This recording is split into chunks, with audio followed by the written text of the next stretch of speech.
Hey, good morning, everybody. It's Dr. Kenton Wakes Up. I'm Dr. Kenton.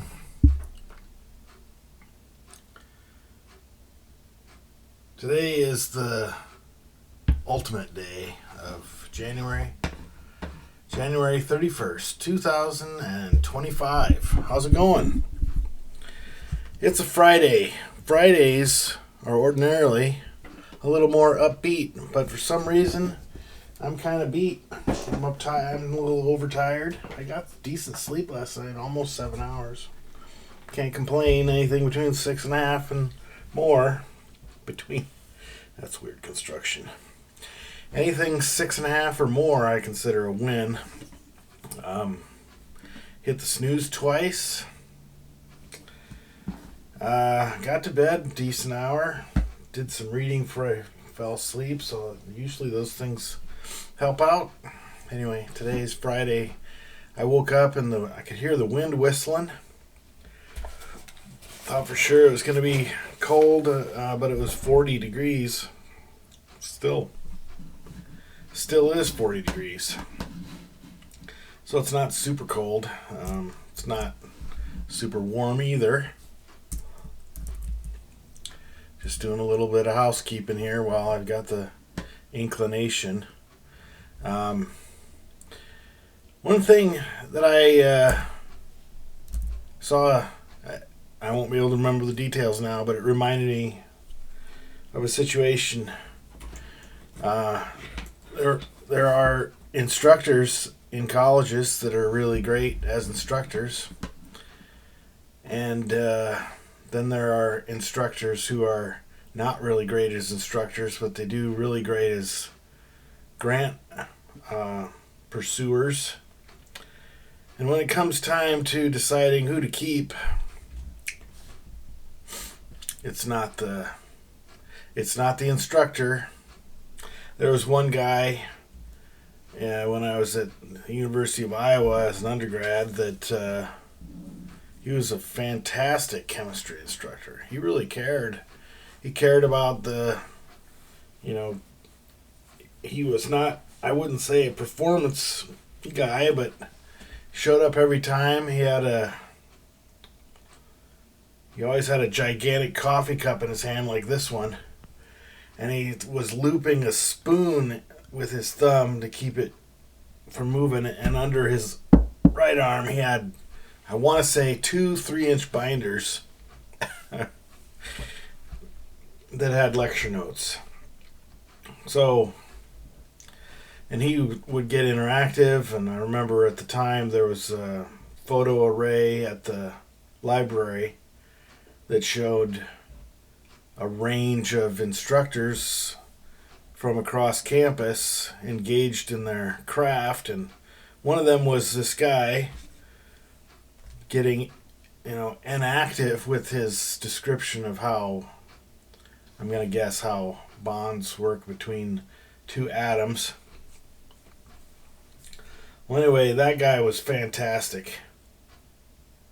Then there was a weasel face guy who seemed to not really give a crap about students, but he brought in a grant or two. And they kept the weasel face guy and got rid of the really great instructor. Which reminded me of my own experience as a pre-tenured faculty member and how I learned the value of dumb luck. Yesterday at lunch, I talked with some colleagues about the path we each took getting through our doctoral programs and the comparing and contrasting them to some students who are seeming to struggle more. Which is not to say we were making fun of anybody. But, at some point, the university has a time limit on how long you can take to finish.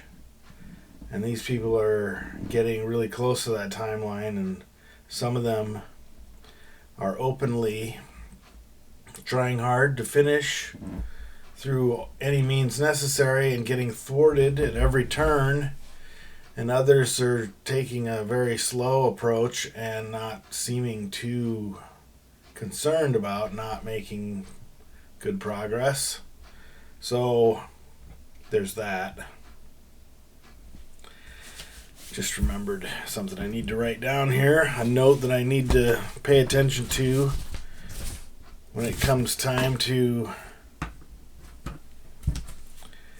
do a project after I'm done with this video. Bear with me a minute. I'll give you a conversation topic if you want one. So the thing is that when I was a pre-tenured faculty member, we were encouraged to,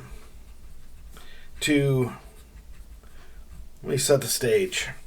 Our department had one of the first doctoral programs on campus. And doctoral programs, from the university's perspective, were very expensive because they require people that have doctoral degrees to teach every one of the required courses, of which we have 5. And at the time, I think there might have been 6 or 8 of us in the instructional technology program directly who participated in teaching those classes.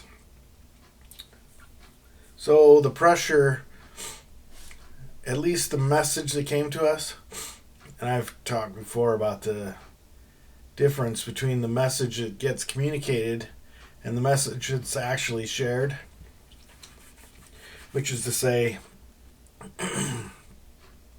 person at the top of the pyramid might have said something like, this program costs a lot of money. It would be great if they could pursue some grants and get them so that they could, more easily provide some of the financial support to continue offering the program. It's like, it would be great if, that type of thing, like giving some ideas of what might take us off we were told we were on the chopping block. What might have been said is something like, this program is very expensive and it's not, growing super fast. You don't have that many students taking the classes. It costs a lot of money. It would be great if you could get some grants. Well, the message that got communicated to us was, we need to get grants or else the program's going to get cut. So that's a different level of pressure. So the department pursued some multi-year $1 million grants, didn't get them because the college and university and the department at the time, all 3 of those things, there was no entity on campus that had serviced a multi-million dollar multi-year grant. So whichever body it was we went after, let's just say NSF, because they're a big umbrella, probably was them, one of their subsidiary grants. We pursued as a department several of those grants, and I got partnered. I floated the word out that I was interested in computerized simulations, helping people to learn about science topics, and a guy from Johns Hopkins, I think my department chair reached out to that guy, and that guy and I wrote a grant proposal together. And the first one that we wrote, his idea was to have like a 3D videos showing atoms interacting with each other and showing that the size of the atoms and the connection, the locations of the free electrons that allow or enable bonds to occur, that those kinds of things can have interference so it sort of predetermines where an atom can connect to a larger molecule or whatever the case is. It's a great idea. First year, the plan was to request some money to help develop such a thing. It got rejected. I guess they didn't see that it was targeting one of their initiatives. You've got to select a grant body, a subsidiary grant program, and then one of their, they might identify three or five different little related areas where they want people to focus their requests. So the first year was the proof of concept development. That one didn't get funded.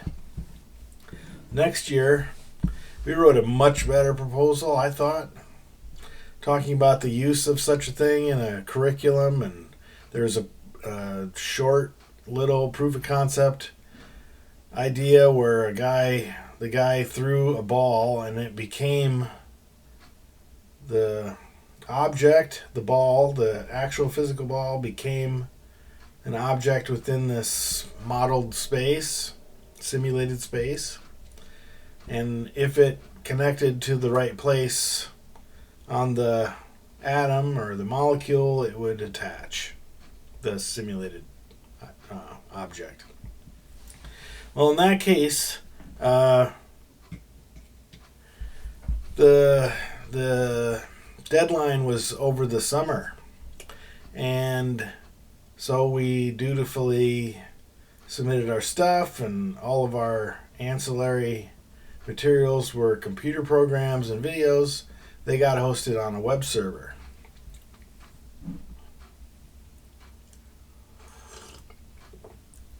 About, 10 days before the review window was supposed to start, the university said, "Oh, hey, by the way, these storage locations that you have that a person might use to host web pages or whatever, those servers are going to be redeployed within the infrastructure of the university, and so your URLs might change." So we get our review back, and the comment was, "Could not access ancillary materials, denied." And they suggested that you should resubmit. And my partner, who was more under the, he needed a grant that was going to be more likely to get funded than the one that we were proposing to do. And so he stopped trying, which consequently meant that I stopped trying because I didn't have access to his stuff. It was his stuff.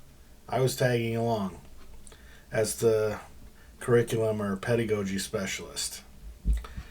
So, dumb luck, Sometimes things go your way, sometimes they don't.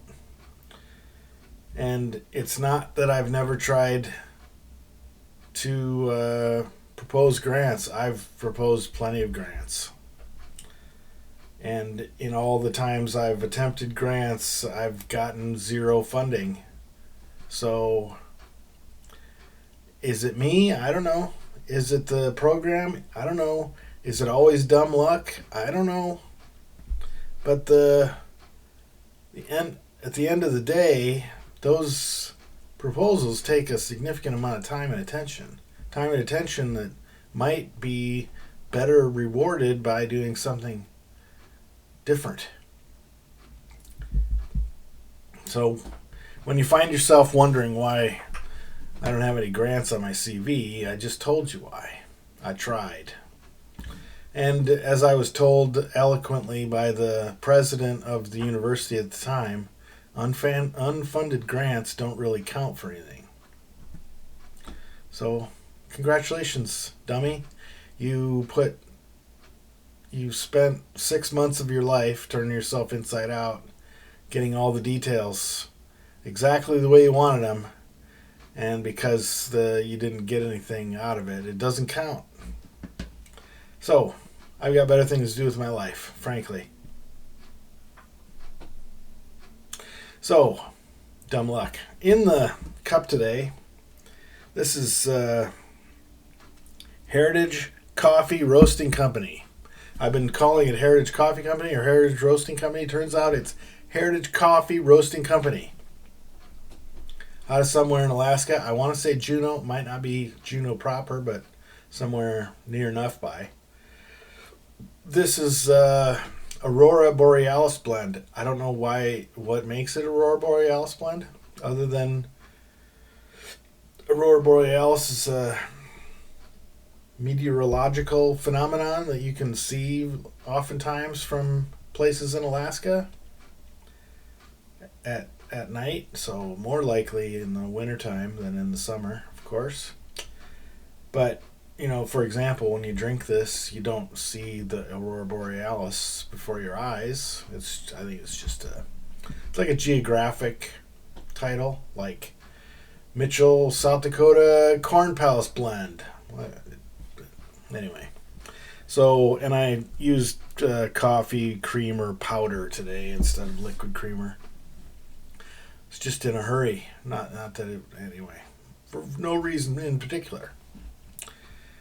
Today's Friday. I said what day. I gave a story, a longish story. Anyway, that's pretty much it. Love you, bye.